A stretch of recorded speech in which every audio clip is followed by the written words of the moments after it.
እንኳን ለሊቀ መልአኩ ለቅዱስ ገብርኤል ወርሃዊ የመታሰቢያ ክብረ በዓሉ በሰላም አደረሳችሁ አደረሰን። ውድ የክርስቶስ ቤተሰቦች፣ በዚህም በመቀጠል የሊቀ መልአኩን የቅዱስ ገብርኤልን ድርሳኑን እንደዚሁም ተአምሩን እንደሚከተለው ማሰማት እንጀምራለን። እናንተ የሚጠበቀው ቪዲዮውን ስትጀምሩት ላይክ በማድረግ እንዲሁም ሀሳብ አስተያየት ካላችሁ ኮሜንት ላይ በመጻፍ ሀሳብ አስተያየት ከሌላችሁ ደግሞ የሰማችሁትን ቃል 3 ጊዜ አሜን በማለት ሰብስክራይብን በማድረግ እናንተን ከበረከቱ ተካፋይ እንድትሆኑ ስንል በልዑል እግዚአብሔር ስም እናሳስባለን። እንደ አምላክ በሆነው በአብ በወልድ በመንፈስ ቅዱስ ስም ነሐሴ 19 በዚህች ቀንም ሕፃኑ ቅዱስ ቂርቆስና እናቱ ቅድስት ኢየሉጣ በሰማዕትነት መከራን ተቀበሉ። ይህም ሕፃን ዕድሜው 3 ዓመት ሲሆነው ከሮሚ አገር ወደ ሌላ ሀገር እናቱ ይዛው ሸሸች። በዚያም የሸሸውን መኮንን እለእስክንድሮስን አገኘችው። ሰዎችም ነገር ሰሩባት። ወደ እርሱ አስቀረባትና ስለ አምልኮ ጠየቃት። እርሷም መኮንን ሆይ ዕድሜው 3 ዓመት የሆነውን ሕፃን አለ አማልክቶችን ማምለክ መልካም እንደሆነ ወይስ እንዳልሆነ ያስረዳን ዘንድ እርሱን ጠየቃለችው።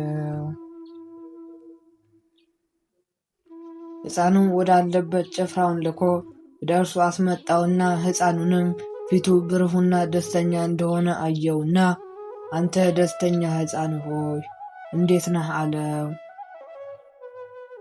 ሕፃኑም መልሶ አዎ ለእኔ ደስታ ተጠብቆልኛል፣ ለአንተ ግን ሐዘንና ለቅሶም ጥርስ ማፋጨትም ነው። መጽሐፍ ለዝጉንጎችን ተድላ ደስታ የላቸውምና ብለዋልና አለው። ከዚህም በኋላ እግዚአብሔር ኃይልና ንግግርን ሰጥተዋልና ብዙ ተናገረ። በዚያም ያሉትን እስከ አስደነገጣቸው ድረስም ንጉሡም መኳንንቱንና ጣዖታቱን ረገማቸው። ከብርታቱም የተነሳ አደነቁት። መኮንኑም ባፈረ ጊዜ በውስጡ ሰም፣ ጨው፣ ባሩድ፣ ሙጨ፣ የዶሮ ማር፣ እርሳስ፣ ብረት፣ ቅንጭብ፣ ጡቃ ጨምራችሁ ታላቅ የብረት ጋን አምጡልኝ ብሎ ጭፍሮችን አዘዛቸውና ጭፍሮቹም እንዳዘዛቸው ካደረጉም በኋላ ያዘዝከንን ሁሉ ፈጽመን እሳቱ ነዶ ፈልተዋል። ድምፁ እንደ ነጎድጓድ ይጮኻል። ወላፈኑ እንደ ፀሐይ ነጸብራቅ በረቅ ይላል ይጋረፋልም። የፍላቱም ኃይል በ14 ክንድ ያህል ከፍታ ወደ ላይ ይዘላል። እንግዲህ በውስጡ የሚጣሉትን እዘዝ አሉት። በዚህ ጊዜ ሕፃኑ ቂርቆስና እናቱ ቅድስት ኢየሉጣ በክርስቶስ ስም ስለሚያምኑ አስረዋቸው ነበርና ከፍላቱ ጨምሯቸው ዘንድም ከእስር ቤት አወጣቸው። በዚያም ፍላቱ ወደ ላይ በሚዘል ብረት ጋን ውስጥ ለመጨመር ወሰዷቸው። የእነዚህንም ቅዱሳን አሟሟት ያዘንድ በብዙ ሺህ የሚቆጠሩ ሰዎች እንዲሰበሰቡ አዘዘ። በዚህም ጊዜ ቅድስት ኢየሉጣ የፍላቱን ጩኸት በሰማችና ባየች ጊዜ ተሸበረች። ተዘጋጅቶላት ከነበረውን ክብር ልታፈገፍግ ሞከረች። ልጇ ቅዱስ ቂርቆስ ግን የመንፈስ ቅዱስ ጸጋ አደረበት። እናት ሆይ ከዚህ ከብረት ጋን ግርማ የተነሳ አትፍሪ፣ ድንጋጼም አይደርብሽ። አናንያና አዛርያን ሚሳኤልንም እግዚአብሔር ከእቶነ እሳት እንዳወጣቸው ሁሉ እኛንም ከዚህ ከብረት ጋን ሊያወጣን ችሎታ ያለው መሆኑን አትጠራጠሪ። እናት ሆይ ከዚህ የሚያልፈው ዓለም ጭንቅና መከራ ለመዳን ስትይ በማያልፈው በዘላለም እሳት ለመቀጣት መርጫለሽን? ይህስ አይሆንም፣ ይቅርብሽ። በአሁን ጊዜ እግዚአብሔር በመካከላችን አለና ይረዳናል። እናት ሆይ ሶስትና ከረበናት ከመምህራን አይሁድ ዳንኤል ከአፈ አናብስት ያዳነ እሱ እኛንም የዚህ የጋን ፍላት ያወጣናል። ይልቁንም በዚህ የብረት ጋን ውስጥ ግዳችንን ልንፈጽም ፈቅዶ ከሆነ ኢዮብ ንብረቱንና ገንዘቡን ልጆቹንን ሚስቱን በመጨረሻም የተፈጥሮ አካሉን ባሳጣው ጊዜ እግዚአብሔርን አመሰግነዋለሁ። እግዚአብሔር ሰጠ፣ እግዚአብሔር ነሳ፣ እግዚአብሔር ወሰደ፣ እግዚአብሔር እንደወደደ አደረገ ከማለት በስተቀር ምንም የተናገረው ነገር እንደሌለ ሁሉ እኛም የእርሱን ዓላማ በመከተል ይህን መከራ ልንታገስ ይገባናል አላት። ነገር ግን እናቱ በዚህ ምክር ልትጽናና ባለመቻሏ ቅዱስ ቂርቆስ ዓይኑን ወደ ሰማይ አቅንቶ አቤቱ አምላኬ ሆይ ይህችን ባሪያህን ክርስቶስ የምትለያት ከሆነ እኔን ከባለሟልነትን መጽሐፍ ፋቀኝ። አቤቱ አዝመራውን አቃጥለ ፍሬውን ልትባርክ ትወዳለህን? ይህን እንዳታደርግ ግን ቸርነት ትከለክልሃለች። አቤቱ እንጨቱን ቆርጣችሁ አንድዱት፣ ቅጠሉንም ግን ጠብቁት ብለህ ልታዝ መለኮታዊ ባህሪህም አይደለም። ነገር ግን እንጨቱንም ቅጠሉንም በአንድ ጠብቁት ብለህ ታዝዛለህ እንጂ። እንግዲህ በዚህ ምክንያት ይህን ያየ ሁሉ ማዳን የሚችል አምላክ ቢኖራቸውስ ኖሮ ከዚህ እሳት ባልሸሹም ነበር ብሎ አይጠራጠር። አቤቱ ዲያብሎስን ከባለስልጣኑ ይልቅ እኔ በረታሁ፣ ቅዱሳኖችም ድል ነሳኋቸው ብሎ እንዳይመካ ከመንጋውም አንድ በግ ቀማሁ በማለት እንዳይነደፉ ለእናቴ ጽኑ የሆነ ኃይለ መንፈስ ቅዱስን ስጣት ብሎ በጸለየ ጊዜ ዲያብሎስ በኢየሉጣ ጠገብን ብሎ ጠፋና ከዚህም በኋላ ቅድስት እናቱ ለሰማያዊው መንግሥት አባት የሆንከኝ ልጄ ሆይ ከእንግዲህ አንተ አባቴ ነህ፣ እኔም ልጅህ ነኝ አለችው። ያቺ ከእኔ የተወለድክባትን ቀን እንዴት የተባረከች ናት አለችው። ጌታ ኃይልን ሰጥቶአልና የሚጠብቀንን ገድላችንን ፈጽመን ድል እናድርግ። እንሆ በብረት ጋን ውስጥ የሚነደውን እሳት በማይበት ጊዜ በለመለመ ምንጭ ላይ እንደሚወርድ ጠል ሆኖ አይቼዋለሁና አለችው። እኒህም ቅዱሳን ይህንን በሚነጋገሩበት ጊዜ በውስጡ አንገትን የሚቆለምም፣ ልብስን የሚቀልጥ፣ ሆዱን የሚሰነጥቅ፣ ዘርን የሚበጣጥስ መሳሪያ ካለበት የብረት ጋን ውስጥ ጨመሯቸው።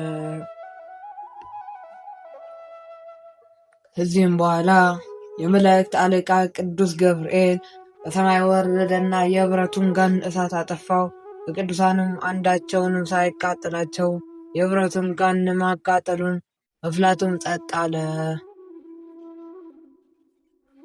ወንድሞቻችን ሆይ እንግዲህ በጭንቃቸው ጊዜ ገድላቸውን እስኪፈጽሙ ድረስ ይህ መልአክ ከሰማዕታትና ከጻድቃን ጎን እንደማይለዩ እወቁ። ለኃጥአንም ኃጢአታቸው ይቅር ይላቸውም ዘንድ ወደ እግዚአብሔር ይጸልይላቸዋልና እኛም የዚህ የሊቀ መላእክት ቅዱስ ገብርኤል በዓሉን በየወሩ እያከበርን አማላጅና ወዳጅ እናድርገዋለን። በዚህ በሚበጣጥሰው ዓለም ሊረዳን ይችላልና። ዳግመኛም እለእስክንድሮስ አሳቡ ሳሳካለት ለቀረ 14 የሾሉ የጋሉ ብረት ችንካሮች አምጥተው 7ቱን በእናቱ በኢየሉጣ አካል፣ 7ቱ በራሱ በቂርቆስ አካል ማለትም 2ቱም በጆሮዎቹ፣ 2ቱም በዓይኖቹ፣ 2ቱም በአፍንጫው፣ አንድ በልቡ ይቸነክሯቸው ዘንድ ጭፍሮቹን አዘዘ።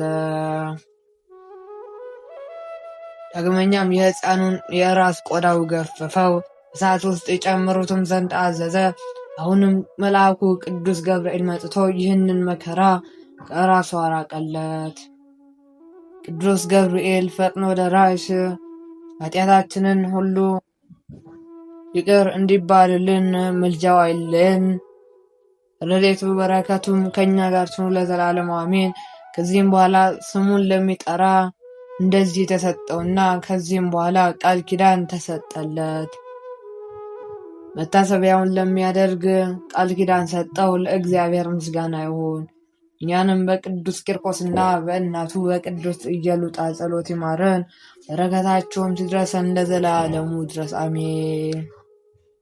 ውድ የተከበራችሁ የልዑል እግዚአብሔር ቤተሰቦች እዚህም በመቀጠል በነሐሴ 19 ቀን የሚነበበውን ስንክሳር እንደሚከተለው እናሰማችኋለን። ነሐሴ 19 በዚች ቀንም የታላቁ አባ መቃርስ የሥጋ ፍልሰት ሆነ። የደግነት የምጽዋት የፍቅር አባት የሆነው ደጉ አብርሃም ጣዖት የሰበረበት የአልዓዛር ልጅ የቅዱስ ፊኒናስ መታሰቢያው ነው። ታላቁ ቅዱስ መቃርስ ነሐሴ 19 በዚህች ቀንም ሳስዊር ከሚባል አገር ወደ አስቄጥስ ገዳም የታላቁ አባ መቃርስ የሥጋ ፍልሰት ሆነ። ከእረፍቱም በኋላ ከሀገሩ ከሳዊር ሰዎች መጥተው ሥጋውን ሰርቀው ወደ ሀገራቸው ወሰዱት። ቤተ ክርስቲያንም ሰርተውለት ሥጋውን በዚያ አኖሩለት። እስላሞች እስከ ነገሱበትም ዘመን ድረስ በዚያ ኖረ።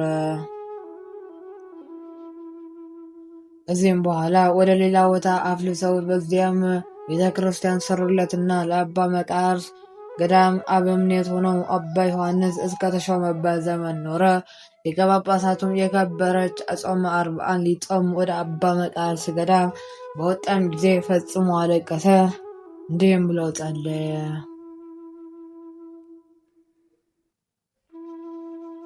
ጌታዬ መድኃኒቴ ኢየሱስ ክርስቶስ ሆይ የከበረ የአባ መቃርስ ሥጋ በዚህ ገዳም በመካከላችን ይሆን ዘንድ እንድትረዳኝ እመኛለሁ። ከጥቂት ቀኖችም በኋላ አባ ሚካኤል ሄደ። ከእርሱ ጋራም ስለ ገዳሙ አገልግሎት አረጋውያን መነኮሳት አሉ። ልቦናቸውን በመንፈሳዊ ሁከት ተነሳስቶ ያመጡት ዘንድ የአባ መቃርስ ሥጋ ወዳለበት ወዳደረሱ የአገር ሰዎችን ባዩአቸው ጊዜ በትሮቻቸውንም ሰይፎቻቸውንም በመያዝ ከመካከላቸው ተሰብስበው ከለከሏቸው። ከዚህም ሌሊት በልባቸው ፈጽሞ እያዘኑ አደሩ። አባ መቃርስም በዚያች ሌሊት ለመኮንኑ በራእይ ተገለጠለትና ከልጆቼ ጋር መሄድን ለምን ትከለክለኛለህ? እንግዲህ ተወኝ፣ ከእሳቸው ጋር ወደ ቦታዬ ልሂድ አለ። ያ መኮንንም በጠዋት ተነሳ። እየፈራና እየተንቀጠቀጠ የከበሩ አረጋውያንን መነኮሳትን ጠርቶ የከበረ የአባ መቃርስን ሥጋ ሰጣቸው። እነርሱም ደስ ብሏቸው ተቀበሉትና በመርከብም ተሳፍረው ተርኑጥ ወደሚባል አገር ደረሱ። ከእርሳቸውም ጋር የሚሿቸውን ከየአገሩ የመጡ ብዙ ሕዝቦች ነበሩ። በዚያችም ሌሊት በዚያ አደሩ። ጸሎትንም አደረጉ። ቀድሰውም ለሕዝቡ ሥጋውንና ደሙን አቀበሉ።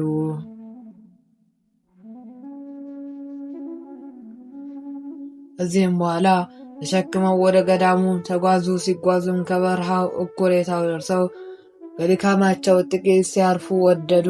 አባ ሚካኤልም የከበረ የአባታችን የአባ መቃርስን ሥጋ የምናሳርፍበትን እግዚአብሔር እስከ ገለጠልን ድረስ እንደማናፍር ሕያው እግዚአብሔርን ብሎ ማለ። ከዚህም በኋላ የከበረ የአባ መቃርስን ሥጋ የተሸከመው ግመል ወደ አንድ ቦታ ደርሶ በዚያች በረካለ። የከበረ የአባ መቃርስ ሥጋ ያለበትንም ሳጥን ይጥል ዘንድ በራሱ ወዲያና ወዲህ ዞር ጀመረና አረጋውያንም መነኮሳትንም እግዚአብሔር የፈቀደው ያ ቦታ እንደሆነ አወቁ። እጅግም አደነቁ፣ እግዚአብሔርንም አመሰግኑት። ያም ቦታ እስከዛሬ የታወቀ ነው። ወደ ገዳምን በቀረበ ጊዜ መነኮሳቱ ሁሉም ወጡና ወንጌልን መስቀልን ይዘው መብራቶችን እያበሩ እየዘመሩና እያመሰገኑ ወደ ቤተ ክርስቲያን እስካስገቡ ድረስ በታላቅ ክብር በራሳቸው ተሸክመው ወሰዱት።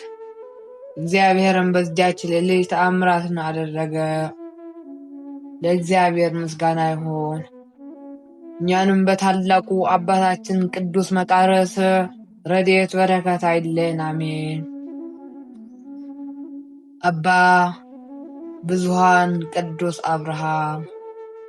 በዚህችም ቀን የሃይማኖት የደግነት የምጽዋት የፍቅር አባት የሆነው ደጉ አብርሃም ጣዖታትን የሰበረበት ዕለት ይታሰባል። በቤተ ክርስቲያንም ትውፊት መሠረት የአብርሃም አባቱ ታራ ጣዖትን ይጠብርና ይሸጥ ነበር። ሽጦ ገንዘብ የሚያመጣለት ደግሞ ልጁ አብርሃም ነበር። በዚያ ወራትም አብርሃም እውነተኛውን አምላክ ፍለጋ ገብቶ ነበር። አንድ ቀንም ጣዖቱን ሊሸጥ ወደ ገበያ እየሄደ የተሸከመውን እንጨት ሲመራመር ገባ። አሁን ይሄ ምኑ ነው አምላክ እያለም ያደንቅ ገባ።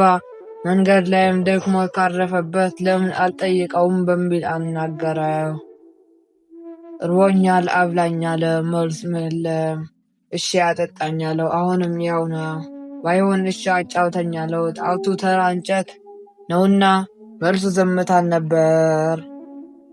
ከዚያም ተነስቶ ወደ ገበያው ሲደርስ አይን እያየው የማያይ ጆሮ እያለው የማይሰማ አምላክ የሚገዛ እያለ ይጮህ ጀመር። ይህንንም ሲሰሙ አንዳንዶቹ የተራ ልጅ አብዶ ሲሉ፣ ሌሎች ደግሞ እሱ ያቀለለውን ማን ይገዛዋል ብለውት ሄደው ገበያ ሲመለስም ጣዖቱን ተመልክቶ አብርሃም እንዲህ አለ። አንተ ቀድሞውን በዕለተ ሰሉስ የተፈጠርክ ዕፅ ነህ ብሎ ሰባበረው። ወደ ቤቱ ሲመለስም ሁሉንም ጣዖታትን ሰባበራቸውን። ይህን የተደረገው ከ2000 ዓመታት በፊት በዚህች ቀን ነው።